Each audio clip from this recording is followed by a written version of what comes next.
global happenings today. We communicate, we analyze global news.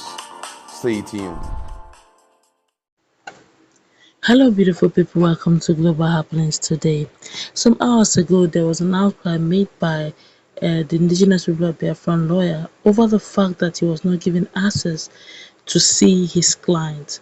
Fast forward, the families of Nnamdi Kanu and well-wishers have decided to make demands over what is going on. In fact, they have declared their fears over the life of Nnamdi Kanu. Before we go into the news proper, like it, subscribe to our channel by clicking on the red subscribe button beside it. You will see a bell notification icon. Please go ahead, click on it to get notified as soon as we update our channel on YouTube.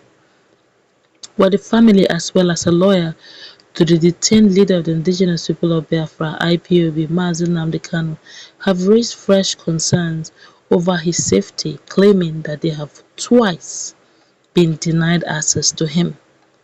Kanu's younger brother, Prince Emmanuel Kanu, mentioned that he was at the Abuja headquarters of the Department of State Services (DSS), where the indigenous people of Biafran leader is currently detained, but was not allowed to see him.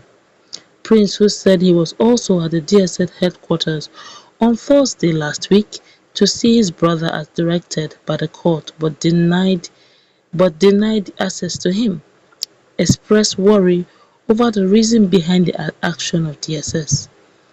He said he was no longer convinced that his brother was in good shape, hence the secret police does not want to grant the family access to him. I quote him, "I have been denied access to see Nnamdi Kanu, that's the indigenous people of Biafran leader, on two separate occasions at the Department of State Security Services Abuja. It goes to show that Nnamdi Kanu's life is in grave danger. It remains the order of the court that Nnamdi Kanu, I take that again, it remains the order of the court that Nnamdi Kanu, IPOB leader, must be seen twice weekly, Mondays and Thursdays. Why can't I see him? Has he been killed or poisoned? There must be proof of life.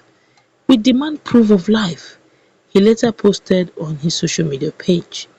Similarly, Kanu's special counsel, Mr. Aloy Ejimakor, who took to his social media handle, demanded explanations for the actions of the DSS, which he said was suspicious. Last Thursday, I quote him now, said, "Last Thursday, we were not allowed visitation with Onyendu because, according to DSS, the special squad in charge of visitation went on outside assignment. They asked us to come on Monday, which is today. Today, we are at DSS. They are telling us the same thing. We disagree."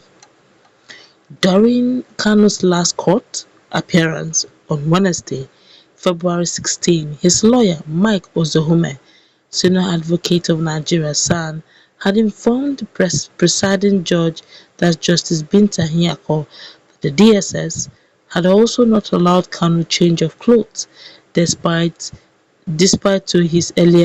to her earlier order. But DSS claimed that the clothes brought to him by the family had an insignia that should not be tolerated. A lot of Nigerians have reacted to this. It's worrisome, and the family members also have decided not to keep quiet over what is going on. The question is, they're worried, is Nnamdi Kanu alive? If he is, why are they not having him, giving them access to see him?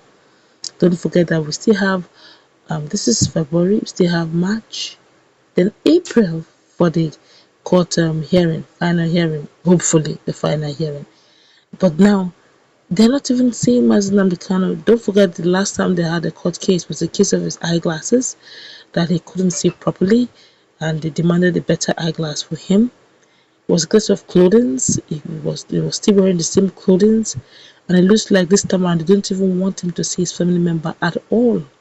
No one knows why, but we hope that subsequently, maybe the next visiting day, which is going to be on a Thursday, hopefully they may allow them to see. But then the question is, why are they not allowing them to see him this period?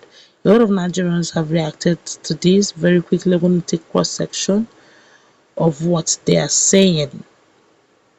This one here is saying, I hope this is not true, because if it happens to be true, then everybody should brace up for another chaos. You may want to dismiss my position, but I'm on the ground in the east to the you that men day. I don't understand what he's trying to say. This one here is saying, if he was poisoned, then he would have gone down. This one here is saying, this is the fastest way to disintegrate Nigeria. God will not allow anything to happen to him or to happen to the country. Our prayer is, let them find a way around this, please, for the sake of the peace and unity of the country, for the sake of Nnamdi Kanu and his followers, for the sake of peace-loving Nigerians, please, let there be a way around this whole thing. This one here is saying, in the days of General Sani Abacha, Nnamdi Kanu would have gone missing somewhere over the Atlantic Ocean during the flight back from Kenya. Excuse me. This one here is saying, I laugh at you. You don't know what things are, what boys are doing now. It is well. This one here is saying, then you will see why Igbos wear lion on their clothing. Make them just try them. Okay, this one is saying that if anything happens to Muslim, because they will not understand why the Igbos wear traditional dress, that's their traditional attire, that's Ishiago, why they wear it as a clothing that is not just traditional, but it has meaning to it. This one here is saying, tomorrow you will say it is DSS that brought him down. That they don't never see two-face. I don't understand what he's trying to write. A lot of people are getting vexed here and they're writing very wonderful words here. This one here is saying, I'm sure not even United Kingdom will save Nigeria. What we hit Nigeria will shock humanity. Okay, but a lot of people are talking. A lot of people are showing anger tantrum on social media. But let's look at this very critically. Twice they were not given access. I don't know why. I think we've seen something like this before, but eventually when they got to see Nnamdi Kanu, they found out that he was actually in good health. But the only challenge was he was not allowed to see sunlight. He was not allowed to talk to people. Maybe more of psychological issues, but definitely not physical. For them to, this is a direct flouting of the court order. If the court said twice in a week, when Bruce Finn came around, they didn't give him access to it. They said probably because he's a foreigner and all that. But Kunata is actually the brother, except of course there's some things we do not know. Even if they will not seek, even if he will not seek Kunata, the younger brother, at least he will see his legal counsel. He will see the likes of Aloy, Ejimakor, the likes of Ifeanyi, Ejiofor, the likes of, except of course, they have decided to streamline those who get to see him, of which I doubt very strongly Nnamdi Kanu will do that. Or else, maybe they want him to just see Michael Zehome alone and or Ifeanyi, Ejiofor. Whatever the case is, we will find out in due course as information keep reaching us. That's where we're going to wrap it up. Let's meet in our comment section. What's your take on this? Do I have